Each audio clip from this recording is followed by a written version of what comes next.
Hello, everyone, and thank you for joining us today. We appreciate your time and are excited to share this webinar with you. If you have any questions as we go through today's webinar, please feel free to submit them via chat box to all panelists. We will conduct a Q&A at the end of the presentation. Now I'd like to kick things over to Univest's very own Kevin Davis, Vice President and Senior Benefits Consultant, as we dive into today's topic of how COVID-19 has impacted employee benefit strategies and the healthcare industry. Hey, Kevin. Hi, Emily. Thanks so much.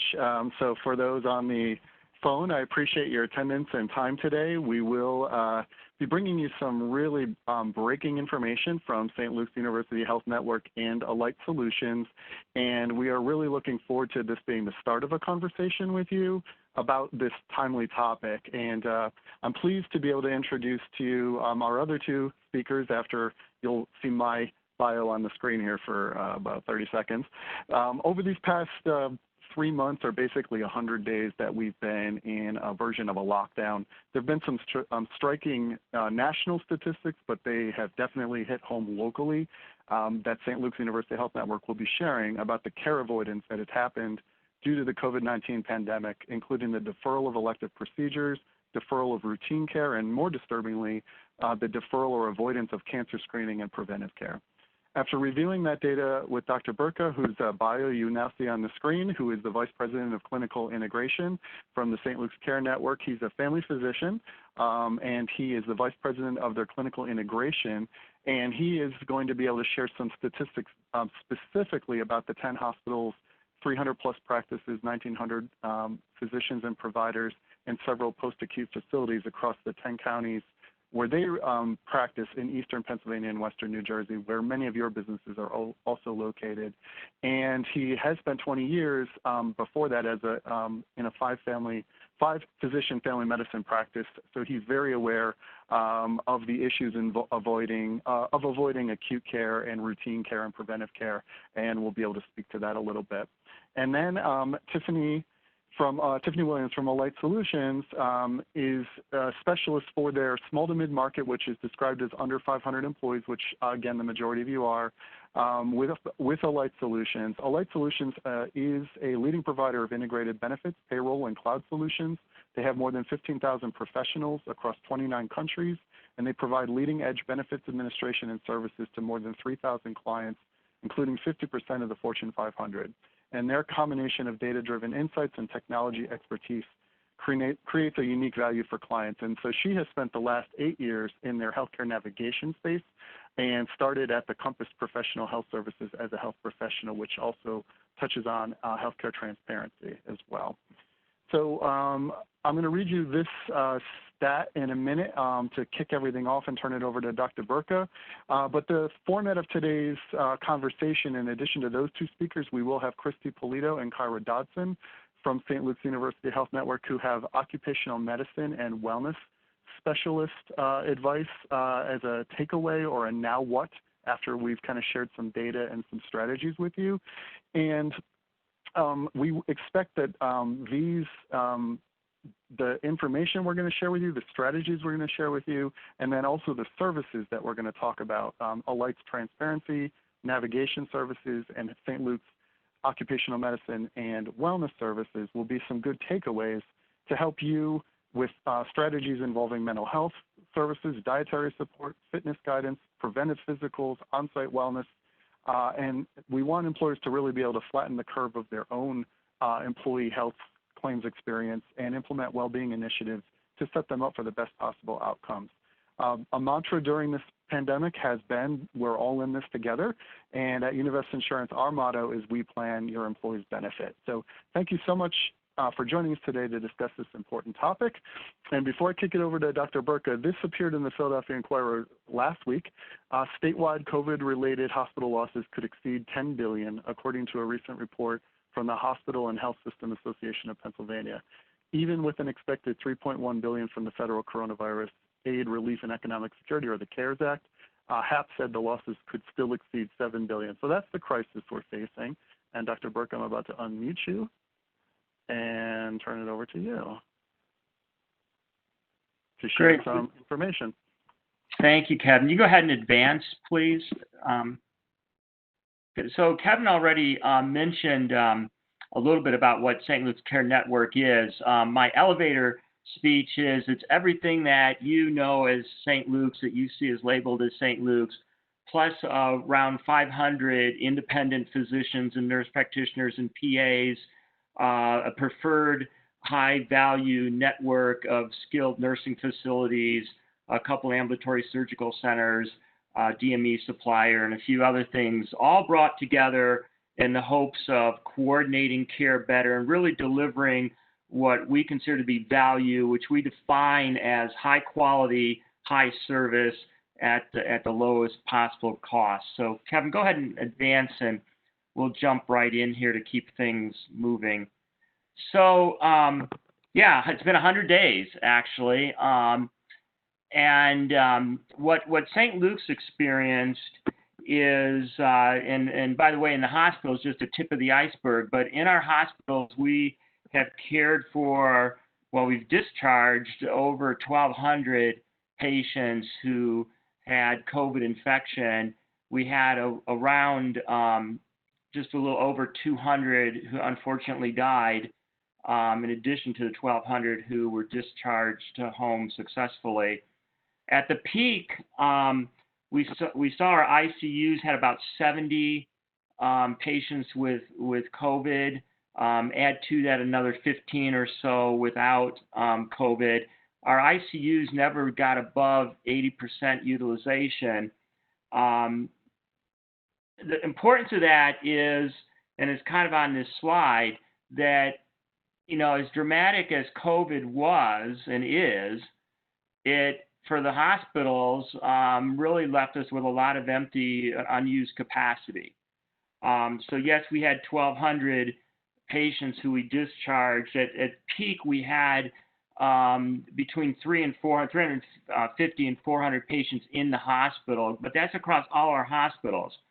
So as everything else pulled out as much as possible, it's, you know, the irony is that hospitals were left pretty much empty except for COVID. The numbers I'm showing up here, now these numbers on the slide actually include the COVID patients. So we saw a decrease in our urgent care volume by 61%, a 61% decrease. The emergency department, less than half of the normal volume. Our laboratory dropped almost 65%. MRIs and CTs markedly down. Inpatient surgery and then outpatient surgery down, you can see there 82%. Importance of that being is those are mainly elective cases. So, you know, people did what they were told to do, and that was to stay home, to be safe, number one. And number two, it was supposed to prevent the hospitals from being overwhelmed if we saw the huge surge of COVID, like, for example, like New York City did. The good news here is we didn't see that. The bad news is it left, you know, hospitals pretty empty. And remember that, you know, health systems run on 2 to 4% margins, some a little more, some less. The closest comparison to that I can think of is like grocery stores. And, you know, the problem with that is if you've got 53, 60, 80% decrease in your volume and your margins 2 to 4%, financially you're going to be in trouble. And this wasn't unique to us. If you look at, for example, what happened across the country, the largest health system is the VA system. Last times people forget that, but the VA system is the largest hospital system in the country. And they were seeing things like, you know, over 40% reduction in all admissions. Appendicitis dropped 60%. I can't explain that. I mean, what did people do? Stay home with appendicitis? Heart failure admissions dropped by 50%. So on and on. And we're not exactly sure what's, you know, happened to some of those patients. I know one of our local EMS providers reported that they saw a 250% increase in runs where the patient was dead upon arrival. So I think, you know, we know what happened to some of these patients. Now, we have recovered from this. So our outpatient surgery, for example, is really back essentially to normal volumes. Now, interestingly, we've been actively reaching out to those who canceled surgeries and only about 35%, so just a little over a third of those patients have rescheduled. So although the volume's back up, we're not seeing like a big surge to make up at this point, with about 2/3 have not rescheduled their surgeries. The typical reasons they're giving is they're scared, so they want to make sure that things are really going to be safe. And number two is many were off of work, and now they're anticipating being called back to work, and they don't want to extend that period off of work. So Kevin, why don't we move on to the next slide? By the way, so with the surgeries, the elective surgeries coming back, we're now testing patients preoperatively. So if they're going to have any sort of procedure done that would involve anesthesia involving the respiratory tract, we're doing COVID testing before the surgery. We've done over 11,000 of those so far, and actually only about 10 patients. So like 0.2% have been positive, which is a good news. So this slide shows what happened to our office visits, both in primary care and specialty care. Now, at first glance, you say, oh, well, it went down less than 50%. What really happened was the first 2 weeks it went to zero practically, and we ramped up very rapidly to do e-visits or electronic visits or telemedicine visits. So 75% of our office visits went from being in person to being telemedicine visits. So this is just a huge ramp up, and so it cushioned some of the fall that we saw there, but more importantly, it let us stay in touch with patients. And a lot of them early on were, we were doing telephone calls, whatever we could do, and then we brought up, well, we had one platform in place that's HIPAA compliant, then the government and the payers waived some of those requirements, so we had 3 or 4 other platforms, and we just used whatever the patient had. So if they had FaceTime, we used FaceTime. If they had an Android, we used Google Duo. And then if everything else failed, we went to phone visits. But primarily, we got to the point where most of the visits were telemedicine with audio and visual. The bottom of this slide really looks at 2 examples of preventive care, and Kevin touched on this, and just tanked. I mean, that's the only word I can think for it. So mammography for breast cancer screening essentially dropped 99%. The bar chart there shows one particular type of colorectal screening, a test called Cologuard. If you watch TV, they advertise a lot. We were actually pushing this test for patients who preferred not to have colonoscopy done. Our preferred screening method for a number of reasons is colonoscopy, but for patients who couldn't do that or didn't want to do that, we were ramping up on Cologuard. You can see we were making nice progress from where we started several months ago, and we were over 900 a month that were being ordered, and then the bottom just fell out of the screening. By the way, sometimes people ask, so what happened to our employees during all of this? The good news here is, and we've done, St. Luke's has done much better than the national average. Only about 1.6% of our employees have tested positive, and we've tested thousands. Now, and that 1.6% is not all work associated, about a third, because we try to do contact tracing to figure out, okay, where did the employee actually get the infection from? So the good news is only about the low level, 1.6%, only about a third of those have been work associated. So it's about 200 employees total for St. Luke's. Kevin, why don't we advance? I just wanted to show, this is a study done, so again, this is national, by Kaiser Foundation. They did a massive, it was done over the phone, so it was polling, and the question asked for the person who answered the poll was, have you or someone in your household delayed care? And they did this at it says there on the bottom of the slide, May 13th to 18th. So certainly we were still in the peak of COVID, and about 48% of people said they had either themselves or someone in their household had delayed care. And then the numbers there, you can see what's come back. So what the person answering poll said they would come back. So 14% of the patients said they would come back within a month, and 19% 2 to 3 months. So that's encouraging that people at least are saying they're going to make that care up. Kevin, why don't we advance? Yeah, Dr. Bertka, before your last slide, I'm very concerned, obviously, about people not getting colorectal and mammogram screening. So while we're on that topic, if you wouldn't mind weighing on what you consider, potential adverse effect of that. Yeah, I was going to touch on it here a little bit more, but actually just in the last couple of days, at the end of last week, the NIH, National Institute of Health,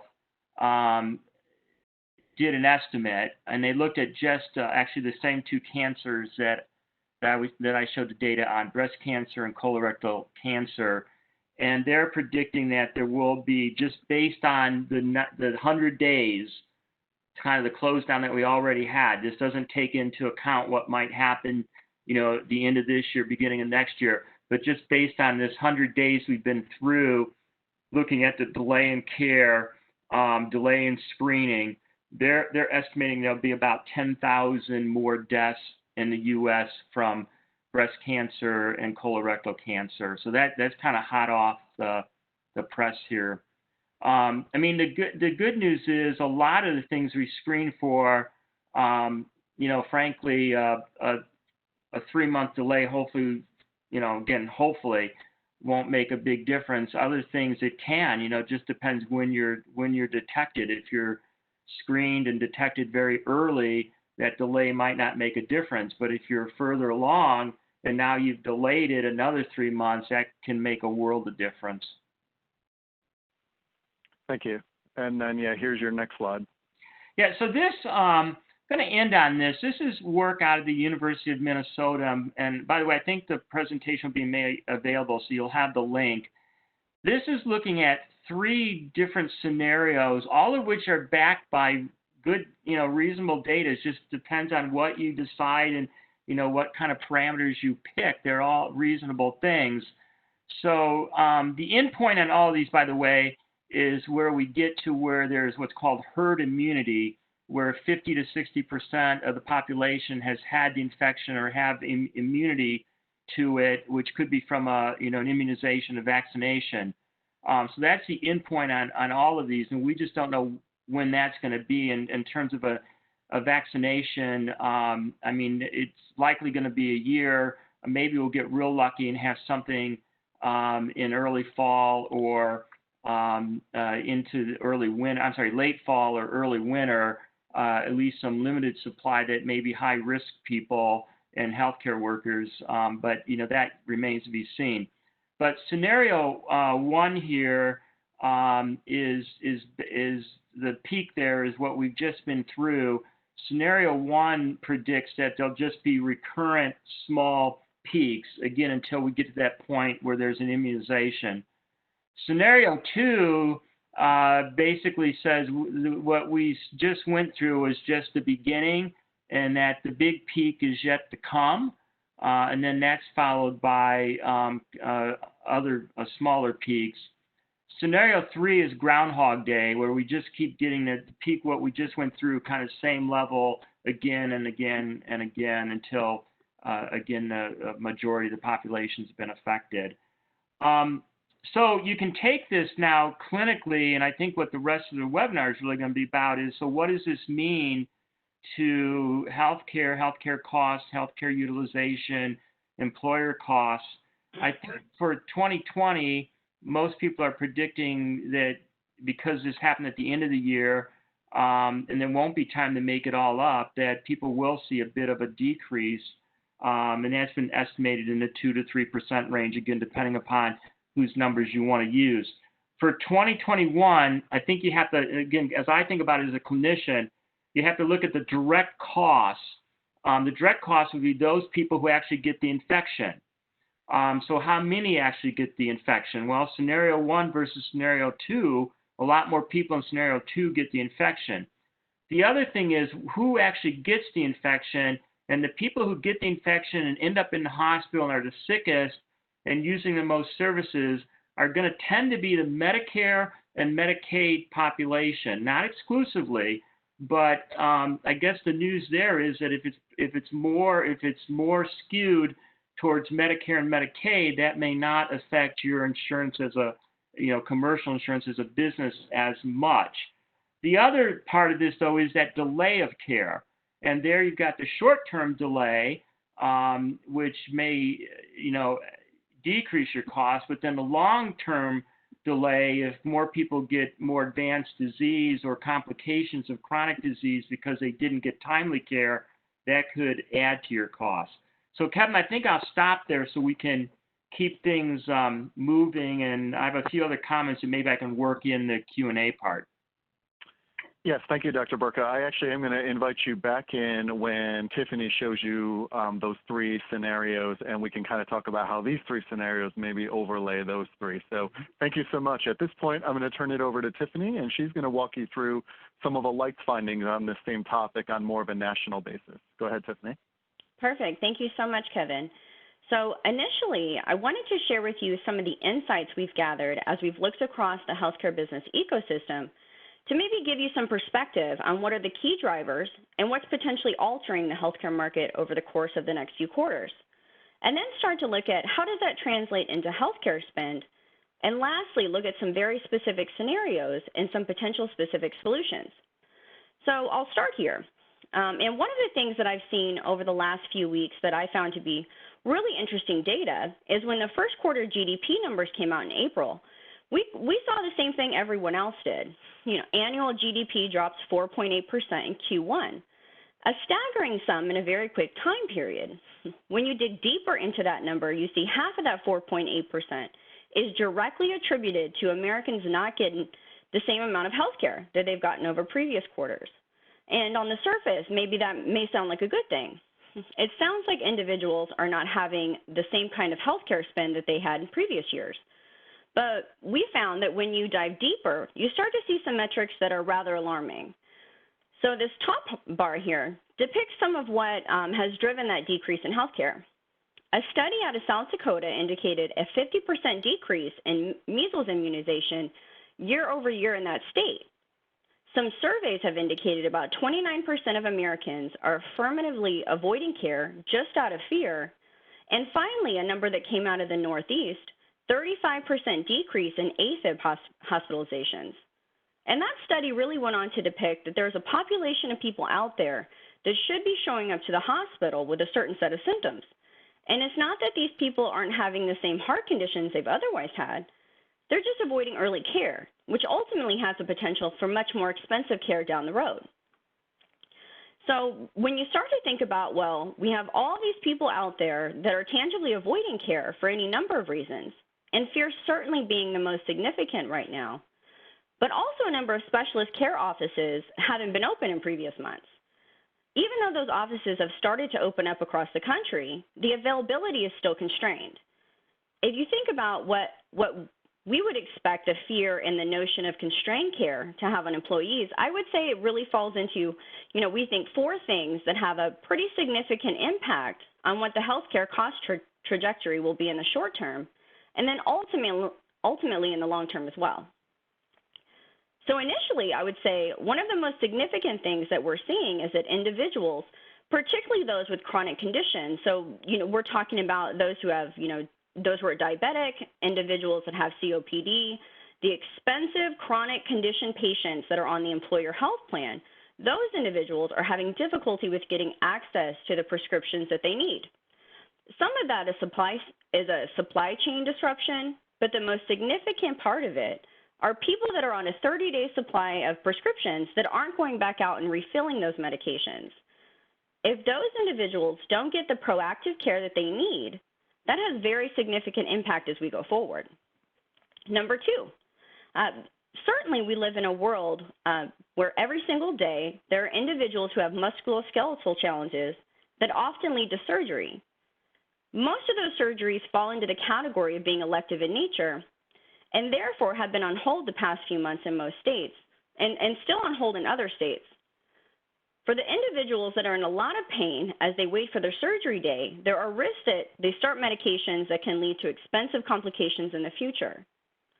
Number 3, tremendous investment in the last 20 years by all employers in getting individuals to get more and more preventive care, particularly when it relates to cancer. That earlier detection is very important in catching cancer in the earlier stages.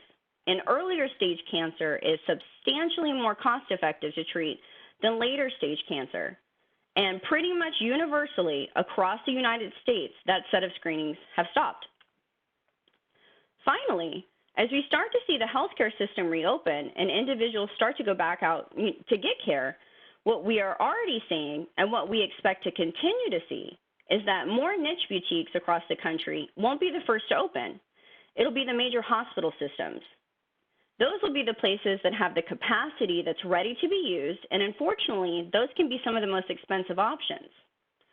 When we think about all those factors, we have a world of fear driving a lot of employee actions, and then a lot of micro decisions that individuals are making substantially disrupting how healthcare is being consumed in the United States. So one of the things that we wanted to do, next slide please.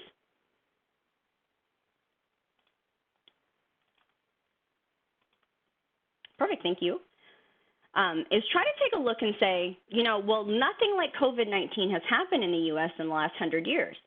The Spanish flu last century is the closest corollary to that, and there is very little claims data that would exist to allow us to study the impact of that on the healthcare system. So we tried to take the best proxy that we had, which was to go and look at when there are major disasters in the United States, and we would define disasters here as being situations that would fundamentally disrupt healthcare, usually large natural disasters, so big floods, hurricanes, fires, things of that nature that have the potential to disrupt the delivery of healthcare.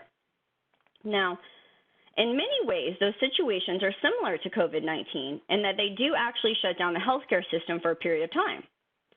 In other ways, they're different in the sense that they can induce a really significant surge of their own set of claims from people being injured during those events, but doesn't approximate COVID-19 quite as closely. But they are major disruptions and they're illustrative. So let's take a look and see when those things happen, what happens to the healthcare trend, and what does the next year after those events look like? It ended up being a really interesting study in that it depicted to us that as you go through those healthcare events, healthcare spend does dip a bit, but really not as much as you might think. But as you come back out of the backside of those events, healthcare costs in many cases increase quite substantially.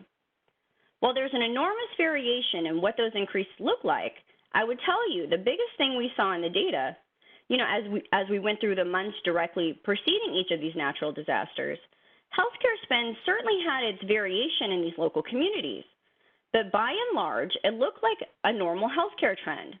Month over month, it was increasing at a relatively steady rate, and it was fairly stable. In the aftermath of these events, healthcare spend was incredibly erratic. The standard deviation of what the spend looked like expanded enormously. So even month to month, there were tremendous disruptions.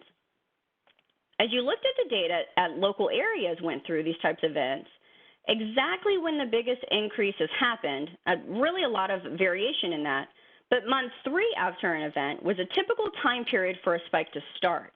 But in addition, we saw spend increase and then a sustained higher level of spend continue on into the future.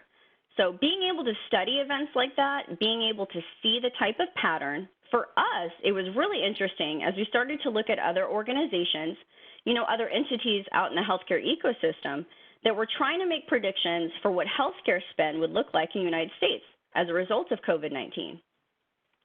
So I'd like to pivot now and give some potential scenarios for what can unfold. Clearly we don't know exactly what the next 12, 18, or 24 months is going to look like as far as healthcare delivery in the United States. I think the one thing we can be set on is we're going to get relatively more surprises than stability. Next slide, please. Yeah.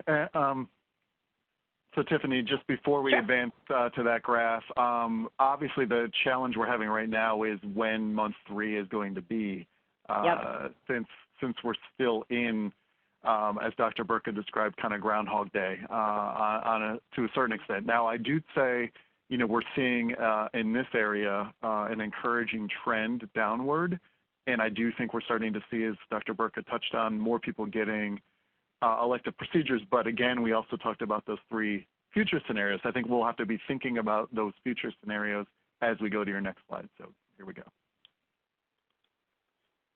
Perfect. Thanks so much, Kevin. And I do agree, and I think it's going to be really dependent on the area that we're in and kind of what's going on in that area. So it'll definitely be interesting as it unfolds. But there really are 3 lenses through which we can look at this world that we can start to look at, you know, what are the scenarios that are likely for healthcare plans over the course of the next couple of years. I think the first scenario is what we're calling typical expectation. If you think about the healthcare trend representing a relatively steady increasing number, you know, somewhere between 3 and 6% increase per year over the course of the last few years is pretty normal for most organizations. We're establishing that as our baseline. Some level of increase is to be expected over the course of, you know, Q1, certainly into Q2. One would absolutely expect there to be some sort of dip in what healthcare consumption looks like. We have already seen that with the GDP numbers, and we expect that continuing into subsequent quarters. As that is happening, organizations are expecting some level of cost savings today.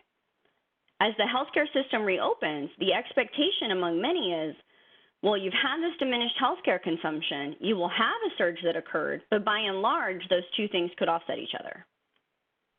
Yeah, thanks, Tiffany. As I've been speaking with some of my clients about this graph, so we actually have been out talking to our clients about this. One of the questions that keeps coming up is, you know, we know about the dip from care avoidance, and we are looking at whether self-funding in our marketing efforts for this upcoming renewal will help them realize the benefit of this lower claim spend for an entire quarter. You know, and that was something Dr. Bertka touched on as well, that for this year we may have a positive impact, but I suspect as we talk about these, you know, particularly your third scenario, we'll see that we need to plan for that next scenario as well. But go ahead, why don't you talk about scenario 2? Perfect, thank you. So moving on to number 2, we call this the optimistic expectation. There are analysts out in the market today that are predicting a scenario a lot like this. So the thinking essentially goes like this. You know, very similar to the base case, we know that healthcare consumption has gone down and will continue to stay low for a period of time. In the optimist's eyes, what ultimately occurs is you have a series of people that have, you know, what they think are healthcare needs. Those individuals aren't actively getting care now. The expectation would be that some number of those folks just get better and ultimately don't end up needing the care. So what would have been elective procedure volumes that happened in, you know, say Q1, Q2, and possibly into Q3 of 2020 doesn't necessarily all show up in Q4 in 2020 or into 2021. I think the other thing that drives the optimist expectation would be a world that, while there is certainly a cost to treating COVID-19 cases, at least today in the vast majority of markets, particularly those outside of places like New York and, you know, the broader area, the incidence rates and hospitalizations have been lower than expected, which would perhaps give us a view of, if this continues forward, we would continue to expect to see a relatively lower number of hospitalizations that were maybe expected, which could translate to a smaller bulge that presents itself in the future. I really think the alternative way to look at this, and perhaps when you think about the level of disruption that we're seeing, is a different scenario, one that I don't think many organizations are planning for, and that's what we have flagged as the most likely scenario here at the bottom. Well, Tiffany, I actually am an optimist, so I wanted to talk about scenario 2 and just say this, that I think the theme of today's presentation, which we're going to be closing on shortly, is to surround you know, these graphs with some strategies for employers to maximize their chances of trying to maintain and improve the health of their employees, those underlying conditions we hear about that basically can lead to higher cost trends, in order to try to manage their claims outcomes as close to scenario 2 as possible. So I'm a big Stephen Covey, 7 Habits of Highly Effective People fan, and I think scenario 2 is truly the think win-win scenario, i.e., this is a wake-up call. A lot of people really do get their preventive care screenings. So this would be one of our takeaways. They do work on their wellness initiatives and try to get healthy and remove those underlying conditions as best they can, so that we actually do see more of a trend in the right direction. So that'll be my optimistic angle. But why don't you go ahead and give us scenario 3? Yes, perfect. So that would be the overall goal for kind of everybody. And I am a big fan of that book as well. It's actually back here on my bookshelf if you can see it. But for scenario 3, really, the frame here would be, look, you're going to have the decrease. We have seen a significant one already. As the country completely reopens, individuals will surge back in, and essentially everything that didn't happen does end up happening. So all of the delayed care ends up getting scheduled. Individuals move forward and have those procedures. But in addition, we now have a set of people, and I think this is a scenario that looks more like the natural disasters that have occurred, where you have a set of people whose care has fundamentally been disrupted. There are individuals that, really aren't getting the medications that they need. They're delaying procedures that, as they get delayed, get more serious, and individuals that could have gotten cancer screenings that didn't. So as we move back into the world where things, quote, return to normal, we have a workforce that is relatively sicker than they were beforehand. As a result, the surge of individuals coming back into the healthcare system ultimately becomes larger than it would have been. The fear there is you end up with a higher trend initially and potentially a higher trend on the slope going forward as organizations really need to plan for their upcoming healthcare costs for years, 2021 and 2022. Great. Thanks again, Tiffany. And Dr. Bertka, I was just going to invite you back in for your thoughts on, our optimistic approach, but also, relative to those, second wave type scenarios, your thoughts on these 3 trend impacts. Yeah, a couple of thoughts. So I mentioned, the direct costs of COVID and then the delay of care costs. There's a third thing that could happen that could affect costs too, and that's if people start to really lose their jobs permanently and lose their benefits. We know that will have a very negative impact on just healthcare in general. And even though they may not be showing up on commercial insurances, historically what's happened is the cost of the uninsured and underinsured gets transferred to those with insurance. I like to use the data, and we're early enough into this that we don't have enough data. I mentioned how much our mammogram rates fell. Our mammogram rates now are back to normal. I mentioned our elective surgeries, and we've been calling people, and only about a little over a third have scheduled. So right now, based on that limited data, I would say we're closest to the optimistic expectation, but the post-COVID bulge may even be flatter and take longer to recover from. The other thing that just makes this so difficult, and Tiffany touched on it, our basic infrastructure is totally intact. It's like we just said we're going to close for 3 months. So, which makes it unlike other natural disasters where, infrastructure is damaged. That's not the case here. The other thing, at St. Luke's, one of the things we're really trying hard is we don't just do one patient at a time. We do population health.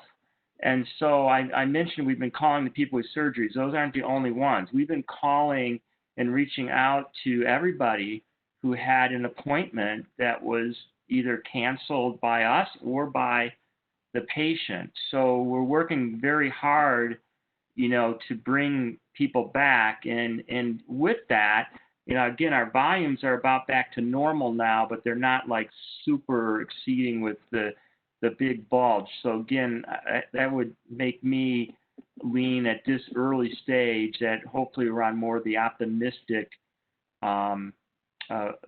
trend of the three that are shown here. Great. Thank you so much, Dr. Bertka. And Tiffany, now we're moving on to the now what phase of the presentation, where first you and then also Christy and Kyra can share with us the strategies that now Alight offers to help patients better navigate their healthcare selections for the lowest cost and best outcome providers.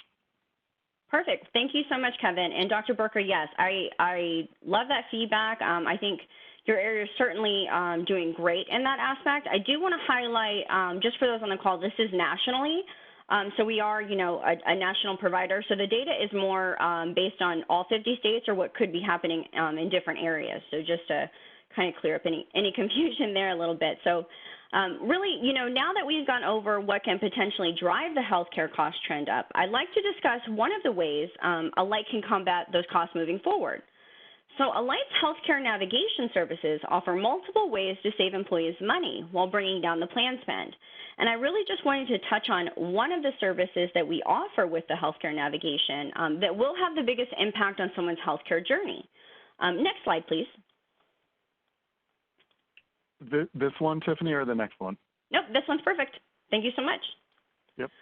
The provider someone chooses will have a massive impact on not only their experience, but also their healthcare spend.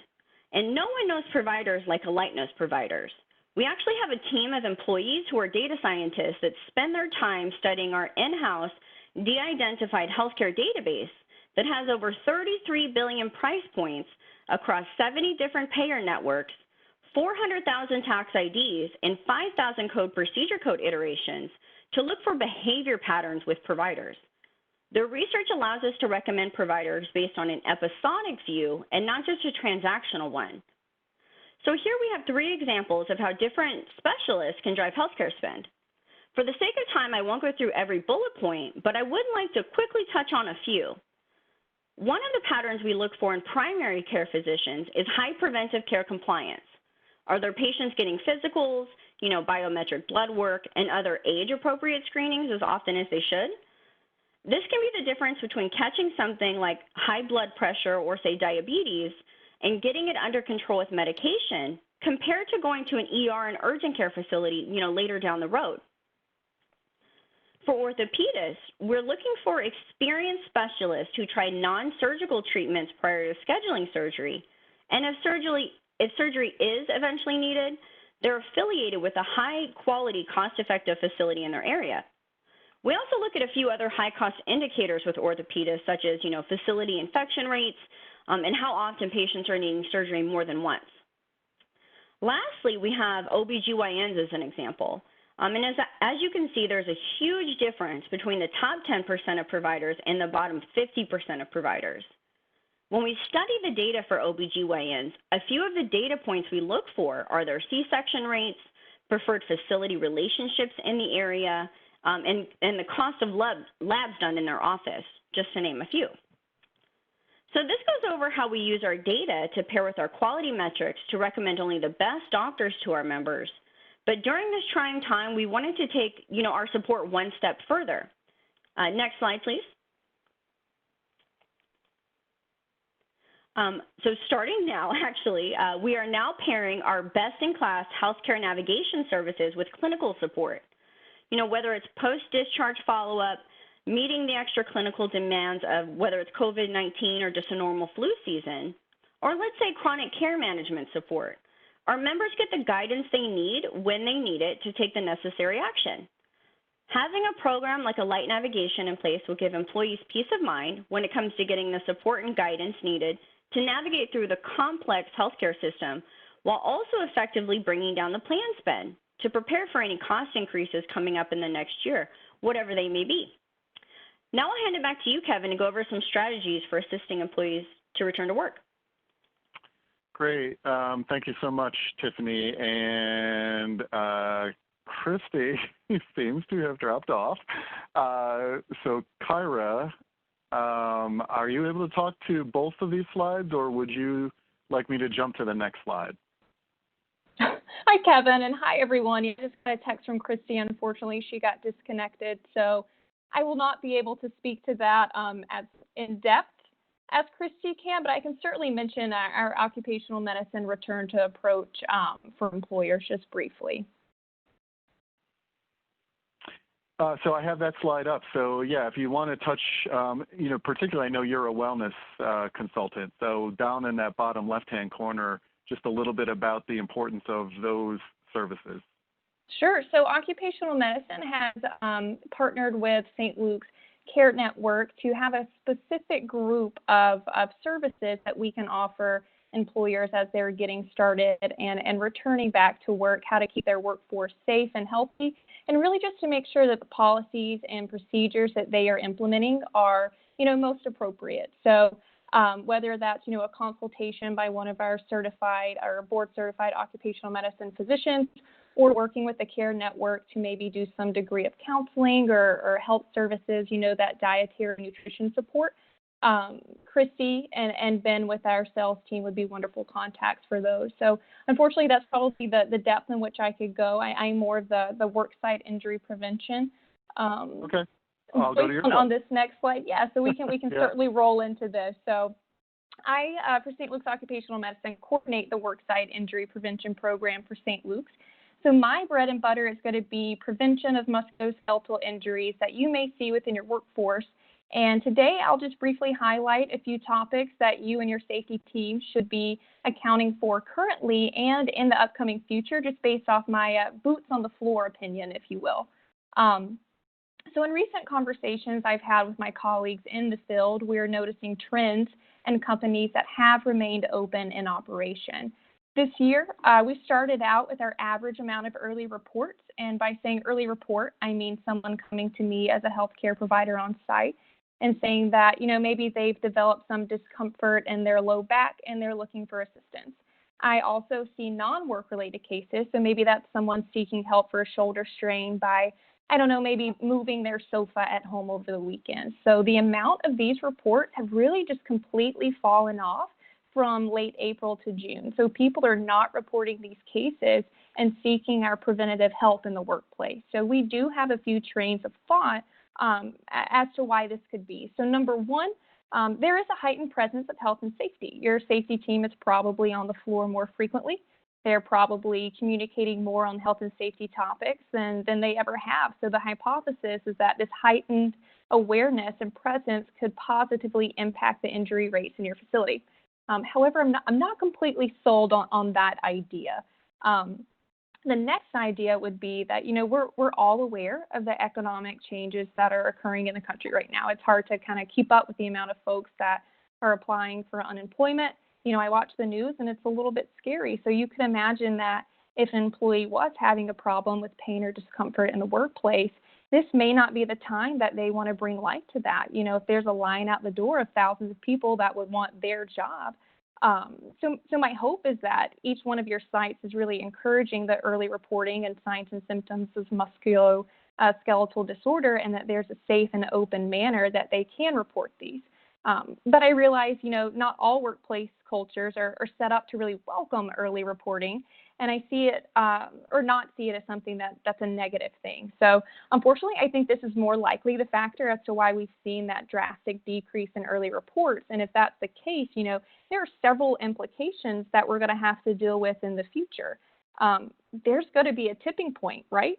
So this means that people are coming to work. Maybe they're picking up overtime shifts in the midst of this rush to get products to the consumers.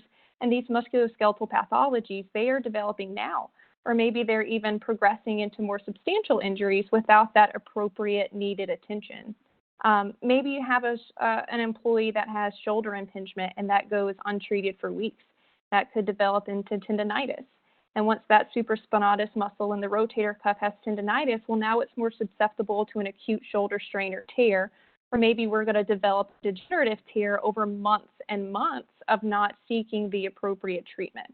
A rotator cuff tear could cost $70,000 according to OSHA, and then that's going to put that employee out of work for 6 to 9 months. So, as previously noted in this discussion, we may face challenges in getting folks the appropriate care in a timely fashion. So these are topics of concern if your workforce is still in operation. Now, if you're not in operation and you're starting up soon, that doesn't mean that you're off the hook. Sorry to to be the bearer of bad news. What I worry about for your folks is this physical deconditioning of your workforce that has been occurring for the past several months. For the sake of time, I'll try to keep this condensed, but we know that the average person can lose between 1% and 3% of muscle strength per day with sedentary behavior. So this is going to overlap with reduced cardiovascular fitness and just physical endurance. So, you know, if you fatigue faster, when you've lost your stamina and physical fitness, you are significantly more predisposed to injuries in the workplace. So this is something that, you know, should be taken into consideration as you make your return to work plans. Is your site going to go from 0 to 100, or do you have a staggered reconditioning plan? Will your employees, you know, go back to doing that same repetitive activity for 12 hours a day, or do you have a job rotation plan established? So these are pieces that will certainly impact your workforce. I hate to go on a tangent, but the picture I'm trying to paint here is that there are trends developing in your workforce right now that you may not even be aware of. So I understand there's absolutely a laser focus on fighting COVID-19 in the workplace, and rightfully so. You know, this is a battle of saving lives. But keep in mind in the background, I can nearly guarantee your workforce is developing some costly injuries that will likely surface months down the road. So I would pose the questions to you guys. What are you doing right now to prepare for this? Or better yet, what are you doing to prevent this from occurring? Those questions kind of lead me back into some of those services that St. Luke's Occupational Medicine has to offer. We do have a very comprehensive program titled the Worksite Injury Prevention and Wellness Program that does specialize in some of these concepts that I've brought up quickly. We have several clients that have really gone all in and placed one of our healthcare providers on site to really manage this piece of injury care and prevention for you, while other clients prefer a more a la carte method where, you know, maybe we'll come on site just for an ergonomic assessment or a seminar. Maybe we can go on site and create a specialized warm-up and recovery stretch and exercise program for your workforce. So really in that full spectrum of workplace injury prevention and wellness, we are here to support you in as much or as little as you would be looking for. So I know our contact information is on that next slide. If any of you would be interested in learning more about these topics that I've discussed and that Christy could speak to, we'd be happy to speak with you further. So just reach out and we'll be here to support you in any way that we can. Thank you. Great. Thank you, Kyra. And Christy is back on. So Christy, I'm going to just let you touch on your slide again. Go ahead. I apologize for the technical difficulties. No problem. We got you. So St. Luke's Occupational Medicine has been in business, and I'm sure Kyra had mentioned this previously. We've been in business over 30 years. We currently service on about 12 counties in Pennsylvania, New Jersey, and have developed a rapport with thousands of employers and companies in this footprint. Through our experience throughout the pandemic, we have really identified that taking a look at preparing your employee to return to work is really best done in a three-step approach. First being development of policies and procedures. Ways you can do this would be to consult within your industry with experts and also with medical provider, which I will get into in a minute, as well as conducting extensive and detailed workplace assessments to determine what changes will impact the flow of your business and how you would operate day to day. Christy, yes, go ahead. We're having a hard time hearing you. People are saying that in the, I don't know if you can turn up your volume. How about now? It's a little better. Go ahead. Okay. So second would be to strengthen medical partnerships. Many of you have an existing relationship with a health network or occupational medicine provider, such as St. Luke's Occupational Medicine.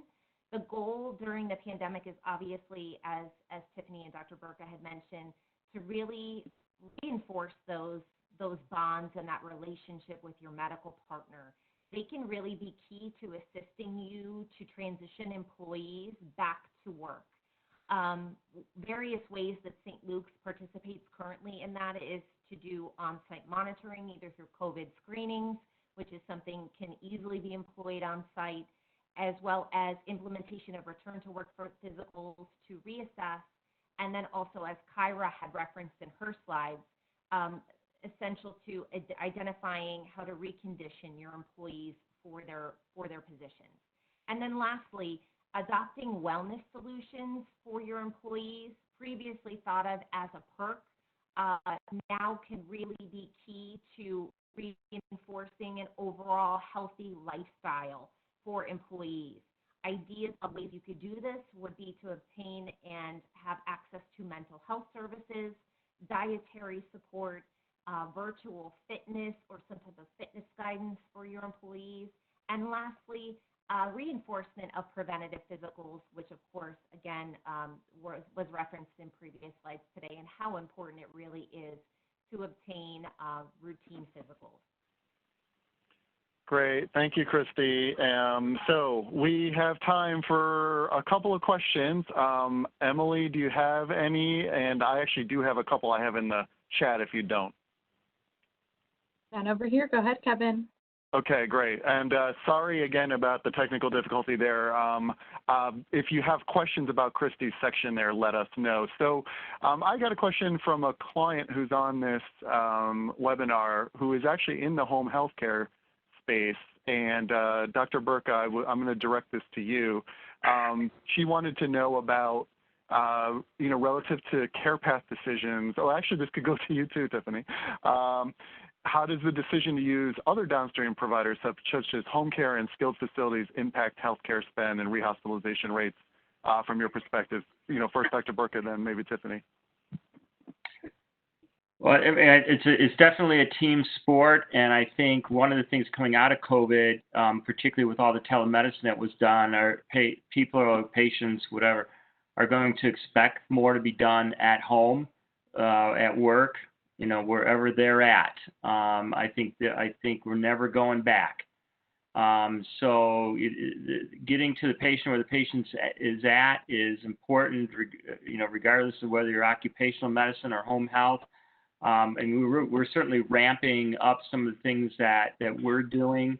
For example, right now, to encourage people to get tests done, particularly blood tests that maybe they delayed, we're offering to go out and draw the blood without any fee to get that done.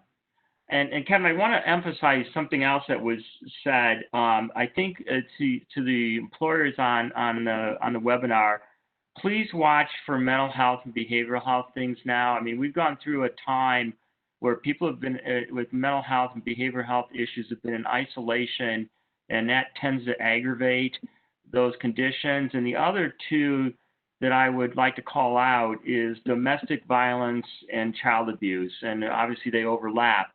But those are two, I'll call them conditions, where part of the pathology is they're hidden or they're tried to be hidden. And the whole COVID thing's been just kind of the ideal situation to hide something, because you can't go out, you can't even go visit your relatives. So watch for changed behavior in your employees. Sometimes it can show up that way.